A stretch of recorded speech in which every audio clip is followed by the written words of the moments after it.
Romeo अध्याय 14 और वचन 17। हाँ, आज ठीक से नंबर है। Romans chapter 14 verse 17।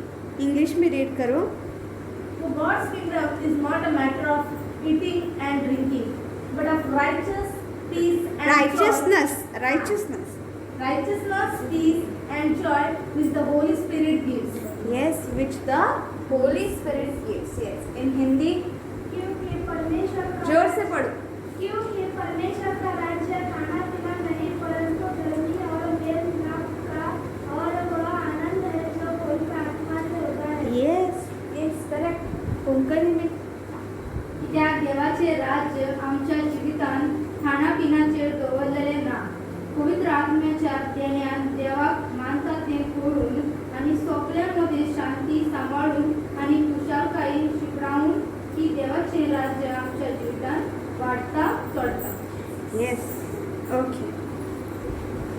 तो हम आज के वचन को जानेंगे और हम ये जानेंगे कि प्रभु हमसे क्या कहने की कोशिश कर रहा है। मैं वापस से इंग्लिश में रीड करूँगी।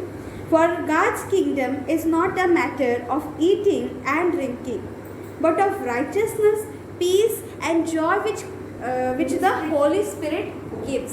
Yes, मेरे प्रिय भाई बहनों, परमेश्वर का राज्य खाना पीना नहीं है, खाना पीना नहीं है, बल्कि धार्मिकता, शांति और आनंद है जो पवित्र आत्मा हमें देता है। तो ये वचन इसीलिए लिखा गया है, ये वचन लिखा गया है चैप्टर 14 में वर्स 17 में। तो हम जानेंगे कि ये क्यों ज़रूरी है, ये वचन हमारे जीवन में क्यों ज़रूरी है। खाना पीना स्वर्ग का राज्य, परमेश्वर का राज्य खाना पीना नहीं है, ये बाइबल हमसे कहती है। ये क्यों ऐसा कहती है, ये हम आज के वचन में जानेंगे। तो बाइबल हमसे कहती है कि डू नॉट जज योर ब्रदर्स, मतलब अपने भाई बहनों को जज मत करो। जज करना मतलब क्या? उनका न्याय मत करो, अपने भाई बहनों का न्याय मत करो। न्याय कौन है? पूरे संसार का न्याय कौन है? यीशु मसीह है, परमेश्वर है, यीशु मसीह है, isn't it? Yes. तो अगर न्याय ही न्याय कर सकता है ना, दूसरा कोई किसी के पास ये अथॉरिटी है कि वो न्याय कर सके? नहीं। तो परमेश्वर हमसे कहता है कि तुम अपने भाई बहनों का न्याय मत करो। इसका मतलब ये नहीं है जो अभी गवर्नमेंट में जो कोर्ट बिठाए गए, सुप्रीम कोर्ट, हाई कोर्ट, वो लोग न्याय करते हुए ऐसा वाला न्याय नहीं। मतलब उनको वो न्याय करने का अधिकार भी किससे मिला है? परमेश्वर से ही मिला है। आज हम इस न्याय की बात कर रहे हैं, जिस न्याय के जो हम लोग जज करते हैं उसके ऊपर सामने वाला इंसान या कोई भी उतना ध्यान नहीं देता है। कोर्ट में जो न्याय होता है वो तो न्यूज़पेपर पे आता है, टेलीविजन पर आता है, सब पर आता है। पर क्या हम इन मुंह से जो हर रोज न्याय करते हैं अपने भाई बहनों के विरुद्ध, क्या वो न्यूज़पेपर टेलीविजन पर आता है? तो ये सादा ऐसा लगता है, वो क्या है, पॉपुलर है, पर ये क्या है, सादा है, इसलिए इसको न्यूज़पेपर पे भी नहीं डालता। पर ज़्यादा खतरनाक कौन सा ये जो हम कॉमन समझ रहे हैं ना, वो सबसे ज़्यादा खतरनाक है। जानो क्यों? तो मेरे प्रिय भाई बहनों, वो चैप्टर 14 में बाइबल हमसे ऐसा कहती है कि यीशु मसीह कहता है, परमेश्वर कहता है कि कोई नॉन वेज है तो वो भी मैं उसको स्वीकार करता हूँ, और कोई वेज है तो भी मैं उसे स्वीकार करता हूँ। कोई मेरे लिए चिकन, मटन, ओके, कुछ भी नहीं खा रहा है तो मैं उसे स्वीकार करता हूँ, क्योंकि वो मेरे लिए ही कर रहे हैं ना।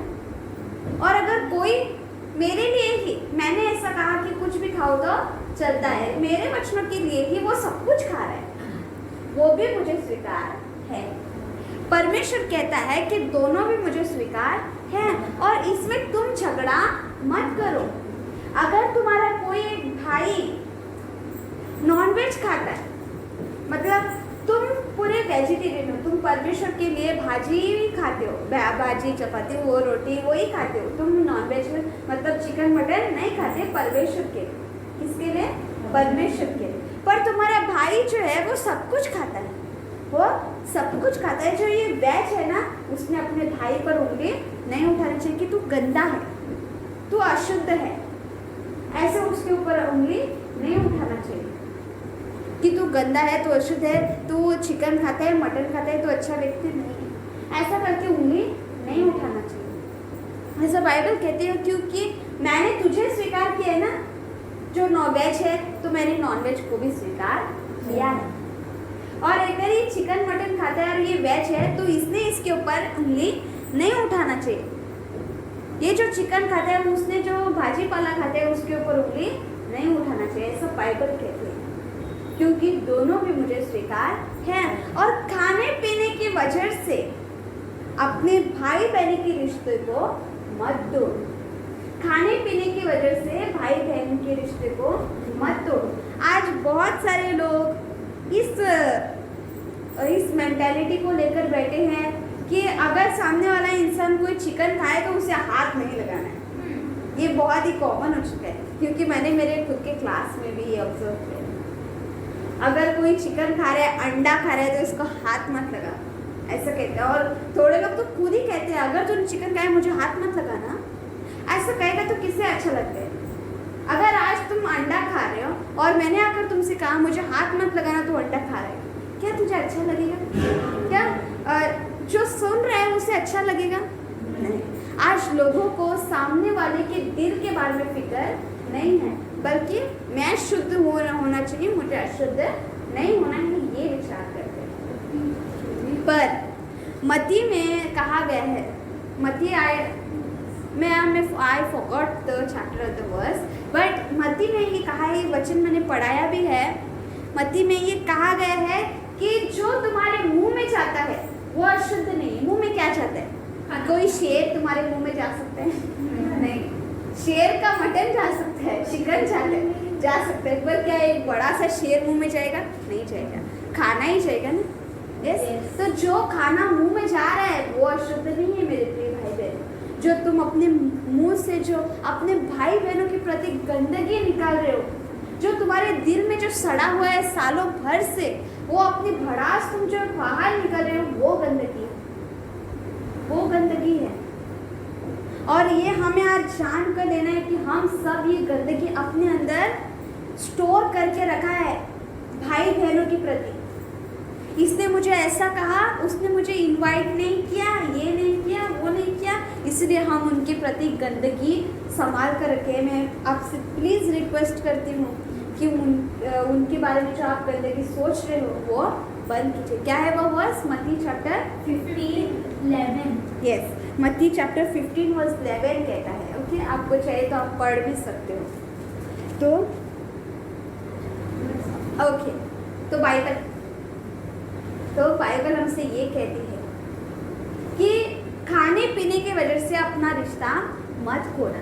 खाने पीने की वजह से अपने बीच में जो प्रेम है उस प्रेम को मत खो बैठना। इसे ही कहते हैं प्रेम का ठंडा पड़ना। मेरे प्रिय भाई बहनों, हम सब ये जाने अनजाने में सबके प्रति ये कड़वाहट अपने अंदर भर कर रखा है। प्लीज़ याद करके उस व्यक्ति से माफ़ी मांगो, याद करके उस व्यक्ति से माफ़ी मांगो, क्योंकि आज हमने सालों भर के जो पुराने बातें, जो हमारे पड़ोसी हो, चाहे हमारे भाई हो, चाहे हमारे बहन हो, कि इसने मुझे मेरे दुख के समय में हेल्प नहीं किया, इसने मेरे दुख के समय में मुझे ऐसे ही छोड़ दिया, नंगा छोड़ दिया, ये सब हम अभी सोचकर वो हमारे दिल में बैठा के रखे हैं। वो हमें अभी उसे बाहर फेंकना है और यीशु मसीह की पवित्रता अपने अंदर लेना है। तुम हाँ बोलो ना बोलो, पर एक व्यक्ति का कोई ना कोई दुश्मन ऐसा होता है जिससे वो इरिटेट फील होता है। इरिटेट मतलब समझ में आता है ना? हाँ, उसको भगाना चाहता है। जिस व्यक्ति को तुम भगाना चाहते हो, समझ जाना कि वो तुम्हारा दुश्मन है। जिस व्यक्ति से तुम बात नहीं करना चाहते हो, उसे भगाना चाहते हो, अपने साइड में बिठाना नहीं चाहते हो, समझ जाना कि वो तुम्हारा दुश्मन है। और परमेश्वर क्या कहता है कि दुश्मनों से भी प्रेम करो, दुश्मनों से भी प्रेम करो कहता है। तो आज हमें अपने सारे के सारे भाई बहनों जो हमारे दुनिया में हैं उनसे प्रेम करना है। तो मेरे प्रिय भाई बहनों, बाइबल हमसे कहती है अगर तुम जीते हो, अगर हम जीते हैं तो किसके लिए जीते हैं? प्रभु यीशु मसीह के लिए जीते हैं। और अगर हम मरना चाहते हैं, पौलुस कहता है, पौलुस ऐसा कहता है कि मैं मरना चाहता हूँ, इसलिए क्योंकि मुझे उसका प्रभु यीशु मसीह को देखना है, उसका अनुग्रह में मुझे एंट्री करना है, उसके पास मुझे जाना है, इसलिए मैं मरना चाहता हूँ। और पौलुस कहता है मैं जिंदा भी रहना चाहता हूँ। क्यों? क्योंकि जब तक मैं यहाँ हूँ मैं तुमको परमेश्वर की बातें लिख कर समझाने के बहुत सारे मेरी ओर से एफर्ट्स लगा सकता हूँ। और यही अच्छा है कि मैं जिंदा रहूँ, तुम्हारे लिए यही अच्छा है कि मैं जिंदा रहूँ, ऐसा वो कहता है। वो मरना भी चाहता है और जीना भी चाहता है। और बाइबल इधर कहती है अगर तुम जीते हो तो प्रभु के लिए जीते हो, और मरना चाहते हो तो भी प्रभु के लिए मरना चाहते हो। तो क्यों इस प्रकार के खाने पीने के लिए झगड़ा क्यों? अभी इधर सिर्फ खाना पीना ही नहीं है, ये सिर्फ टॉपिक खाने पीने के बारे में नहीं है। आज गलियों में जाकर देखो, सब बाइल को कहते औरत लोग, हाँ सब औरत लोग क्या कहते हैं, बैठ कर सबकी चारियाँ चुगलियाँ करते हैं। हम लोग सिर्फ औरत का ही नाम लेते, पर तुमको क्या लगता है कोई आदमी किसी के बारे में चाड़ी चुगली नहीं करता होगा? सुना करता होगा ना, पर आदमियों का कभी नाम नहीं आता है, क्योंकि वो लोग कहाँ पर करते हैं? ऑफिस में करते हैं। वो लोग कहाँ पर करते हैं? काम पर करते हैं। पर इसका क्या, औरत लोग का कुछ काम नहीं रहता है, वो लोग घर पे रहते हैं, इसलिए वो लोग का जो बातें होते हैं वो सबको समझ में आता है। तो जैसा वो लोग चाड़ी चुगली करते हैं ना, वो भी न्याय करना है। बोलो न्याय करना है। और बाइबल ऐसा पूछती है कि तुमको किसने दिया न्याय करने का हक, अधिकार? तुमको किसने दिया अपने भाई को गलत बोलने का अधिकार? कि तू गलत है, तू सही है, ये गलत है, वो गलत है, तू गंदा है, तू अशुद्ध है, तू शुद्ध है। परमेश्वर ने शुद्ध और अशुद्ध ये चीज ही हमारे इससे निकाल दी है। शुद्ध और अशुद्ध, शरीर का शुद्ध और अशुद्ध होना कोई फायदा नहीं है, बल्कि आत्मा का शुद्ध होना जरूरी है। अगर हमारा शरीर अशुद्ध है, अशुद्ध कैसे होगा? अब पहले के ज़माने में बोलते थे कि कुछ गंदा लग जाए तो अशुद्ध, ये हो जाए तो अशुद्ध, वो हो जाए तो अशुद्ध, कॉर्प्स मतलब जो लाश को हाथ लगाए तो अशुद्ध। पर अभी प्रभु यीशु मसीह ने सब कुछ कट किया है, सबको अभी उसने काट दिया और कहा है कि शरीर का शुद्ध और अशुद्ध होना कोई मायने नहीं करता, बल्कि आत्मा का शुद्ध होना। आत्मा का शुद्धिकरण मतलब क्या?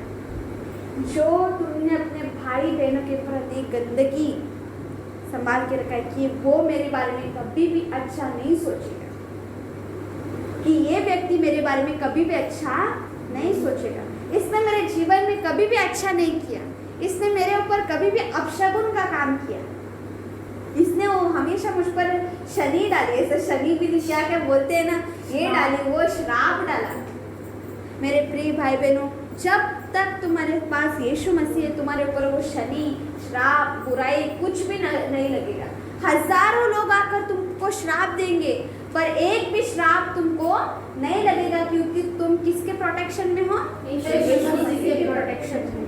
तो मेरे प्रिय भाई बहनों, जो लोग बोल रहे हैं उसके ऊपर ध्यान मत दो, जो प्रभु तुमसे बोल रहा है वो ध्यान दो। मैं एक बार मेरे क्लास में था और मेरे टीचर सबका तारीफ कर रहे थे कि ये क्लास में चुप बैठता है, वो क्लास में चुप बैठता है। और उस समय मेरे दिमाग में ये विचार आया कि मैं तो क्लास में सबसे चुप बैठता, मैं तो किसी से बात नहीं करता, और टीचर को मेरा नाम ही नहीं आया, मेरा नाम ही नहीं लिया। ऐसा सोचा। तभी यीशु मसीह ने मुझे कहा कि तू, वो टीचर तेरे बारे में क्या सोच रहे, वो तेरी तारीफ कर रही है, तू क्यों चाहती है? हमेशा मैं तेरे तारीफ करता हूँ कि मैं तुझसे प्रेम करता हूँ, क्या ये तेरे लिए बस नहीं? क्या चाहिए तुझे? वो टीचर की तारीफ चाहिए कि मेरी ओर से चाहिए? तब मुझे समझ में आया, और फिर मैंने प्रभु से कहा मुझे तेरी ओर से चाहिए प्रभु, और जैसे ही मैंने कहा I tell you the truth कि नेक्स्ट डे टीचर ने मुझे खड़ा करके सबके सामने मेरे बहुत तारीफ किया कि ये लड़की बहुत शांत रहती है, ये वो। जिस दिन मैंने चाहा उस दिन मुझे नहीं मिला, पर जिस दिन मैंने छोड़ दिया उस दिन मेरे प्रभु ने मुझे दिया। क्या अच्छा है कि मैंने चाहा तब दिया, क्या ये अच्छा है कि प्रभु ने मुझे दिया। कौन सा सेंटेंस अच्छा लगता है मेरे प्रिय भाई बहनों? मैंने सोचा और मुझे मिला, ये सेंटेंस अच्छा लगता है कि ये सेंटेंस कि प्रभु ने प्रभु ने कहा कि मैं तेरी तारीफ करूंगा, और दूसरे दिन प्रभु ने किया भी। कौन सा? प्रभु की ओर से आता हुआ अच्छा लगता है ना? Yes. तो प्रभु की ओर से जो आता है वो हमको अच्छा लगता है। इस दुनिया से, संसार के कुछ भी पाने की आशा मत रखो, पर प्रभु से हर चीज़ पाने की आशा रखो, उससे मांगो, क्योंकि वो हर चीज़ हमें देने में सामर्थ्य है। ओके। और बाइबल कहती है कि स्वर्ग का राज्य खाने पीने पर डिपेंडेंट नहीं है। स्वर्ग का राज्य ये नहीं है कि तू ये खाएगा तो तुझे मिलेगा, ये नहीं खाएगा तो ये नहीं मिलेगा। स्वर्ग मिलेगा। चिकन खाएगा तो स्वर्ग नहीं मिलेगा। खाने पीने पर ये नहीं है, टिका हुआ नहीं है, बल्कि बाइबल कहती है कि स्वर्ग का राज्य धार्मिकता और प्रेम, शांति, आनंद पर है, जो पवित्र आत्मा से मिलता है। मेरे प्रिय भाई बहनों, ये जानो कि पवित्र आत्मा के गुण हम में होना जरूरी है। पवित्र आत्मा जब आएगा वो अकेला नहीं आता है। पवित्र आत्मा अपने सारे गुणों को लेकर आता है। अगर मैं यहाँ पर हूँ तो क्या मेरे सारे के सारे बिहेवियर गुण मुझ में नहीं है? क्या मैं गुण बीड़ सब घर पर छोड़कर आई हूँ? हाँ, नहीं, ऐसा तो नहीं हो सकता, क्योंकि जहाँ मैं चलूँगी वहाँ मेरे शरीर में वो है ही ना। समझ में आ रहा है? अगर मैं इधर से वास्को भी जाऊँ, इधर जैसे दिख रही थी वहाँ पर भी वैसे ही दिखूंगी। क्या मेरा क्लाइमेट की वजह से फेस चेंज होने वाला है इतना सा शॉर्ट डिस्टेंस में? नहीं ना। तो वैसे ही पवित्र आत्मा जब आएगा वो खाली नहीं आता है, क्योंकि वो कभी खाली हो ही नहीं सकता। पवित्र आत्मा भरपूर है, वो अपने पवित्रता से भरपूर है, और जब आएगा पूरी भरपूरी से आएगा। जैसे मैंने कहा था कि यीशु मसीह जब देता है वो कप, ग्लास या बॉटल ये भरकर नहीं देता है। जब वो देता है वो पूरी नदियाँ बहा कर देता है। हाँ, पूरी नदियाँ बहा कर देता है ये। और उसका प्रेम क्या कहते हैं? सागर से भी गहरा है उसका प्रेम। उसकी दया, वो दया का सागर है, वो करुणा का सागर है। वो करुणा का कप है सका है? नहीं। वो करुणा की बॉटल है का है? नहीं। वो करुणा का सागर है। यानी कितना भी उसके पास जाओ वो दया से इतना भरा हुआ है कि तुमने हजारों पाप किए हो, पर तुम अगर रिपेंट करते हो, what is the meaning of repent? माफी मांगते हो तो तुम्हें क्षमा मिलेगी। मेरे प्रिय भाई बहनों, किसी को जज मत करना, क्योंकि स्वर्ग का राज्य जजिंग पर नहीं है। तुम बाहर फेंके जाओगे, तुम बाहर फेंके जाओगे। स्वर्ग का राज्य धार्मिकता, धार्मिकता यानी क्या? धार्मिकता, यह जो अब्राहम है, अब्राहम को धर्मी व्यक्ति ठहराया गया। क्यों? उसके विश्वास की वजह से। उसके विश्वास की वजह से धार्मिकता, विश्वास है। जो धर्मी व्यक्ति है वो अपने प्रभु पर विश्वास रखता है। और बाइबल कहती है शांति, आत्मा की शांति जरूरी है। जिस व्यक्ति के अंदर आत्मा की शांति नहीं है वो हमेशा दूसरों को कोसता रहेगा। इसलिए मेरे जीवन को डिस्ट्रॉय करने वाला वो है, वो दूसरों को दोष देगा। जिसके अंदर शांति नहीं है ना, वो खुद को नहीं बल्कि दूसरों को कोसता ही रहेगा, और कोसने में अपना पूरा जीवन बिता देगा। जिसके अंदर शांति है ना, वो अपना मिस्टेक जानकर उस मिस्टेक से बाहर निकलेगा। और शांति ना ये किसी भी चीज़ से नहीं आएगी। संसार के किसी भी नाम को ले लो, कोई नाम तुम्हें शांति नहीं दे पाएगा। कोई भी नाम नहीं दे पाएगा तुम्हें शांति। गारंटी से कहती हूँ, मैं चैलेंज लगाती हूँ कि कोई भी नाम तुम्हें शांति नहीं दे सकता except one name, that is the name above all name. Jesus. Yes, एक नाम जो सारे नामों से श्रेष्ठ है, सारे नामों से ऊंचा है, वो नाम है यीशु नाम। यीशु नाम, यस। उस नाम को जो कोई भी पकड़े रहेगा वो कभी भी नहीं हिलेगा। ओके, तो आज का वचन है कि स्वर्ग का राज्य खाने पीने पर नहीं है, मैं ये खाऊंगा तो मैं स्वर्ग में जाऊंगा, पर ये है कि तुझे धर्मी बनना है, शांत बनना है, और हमें हमेशा प्रभु का आनंद में रहना है। प्रभु का आनंद क्या है? हाँ, प्रभु का आनंद ये है, हम जब कभी भी, मैं आँख बंद करती हूँ, मैं जब कभी भी पहले बस में ट्रैवल करती थी ना, मैं आसमान की ओर देखकर ये सोचती थी कि मेरा प्रभु कब आएगा। और ऐसा सोचने के बाद इतना आनंद मिलता था कि वो खुशी के आंसू आने स्टार्ट होते थे। ये आनंद है आत्मा का आनंद, ये आनंद है आत्मा का आनंद, प्रभु के आगमन का आनंद, और ये आनंद हमारे अंदर होना ज़रूरी है। मैं जब कभी भी रोड पर चलता आई, मैं ऐसा ये सुनने का मैं आशा रखता था कि वो ट्रम्पेट बजे और ट्रम्पेट बज के प्रभु का आगमन हो जाए, और इसमें इतना आनंद मिलता है, बहुत आनंद है, और यही आनंद हमें होना ज़रूरी है। और बाइबल हमसे कहती है कि जज कभी भी मत करो, क्योंकि तुम जज नहीं हो। जज नहीं हो मतलब समझ में आया? जज मत करना क्योंकि तुम जज नहीं हो। न्याय मत करना क्योंकि तुम न्यायी नहीं हो। किसी ने तुम्हें न्यायी ठहराया नहीं है। एक काम करो, हमेशा अपने भाई बहनों के प्रति हमेशा अच्छी बातें करो, चाहे वो बुरा भी हो, चाहे उसने 1000 पाप तुम्हारे विरुद्ध किए हो, अच्छा ही बोलो। अनकाउंटेबल पाप किसे बोलते हैं? हाँ, तो उसे क्षमा करो, क्योंकि प्रभु क्या कहता है? 7 के 70 बार माफ करना। 7 के 70 बार माफ करना। पुराने नियम में कहा गया था कि केन के जो कोई भी मारेगा उसको 7 बार क्या 7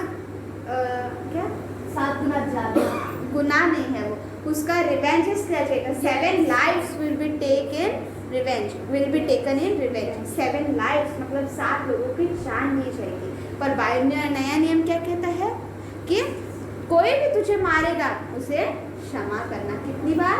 7 बार। 7 के 70 बार, यानी 7 से 77 टाइम्स बाइबल से क्षमा करना। ओके, समझ में आया? ओके, कभी भी इस जाल में मत फंसना जिस जाल का नाम है बुराई करना, चाड़ी चुगली करना। प्लीज़ कभी मत फंसना इस जाल में, और कभी भी किससे ये सुनने को भी मत जाना, और अपने मुंह से कभी भी किसी को बोलना भी मत, किसी से सुनना भी मत और किसी को बोलना भी मत। आज का वचन सबको समझ में आया? Yes, praise the Lord.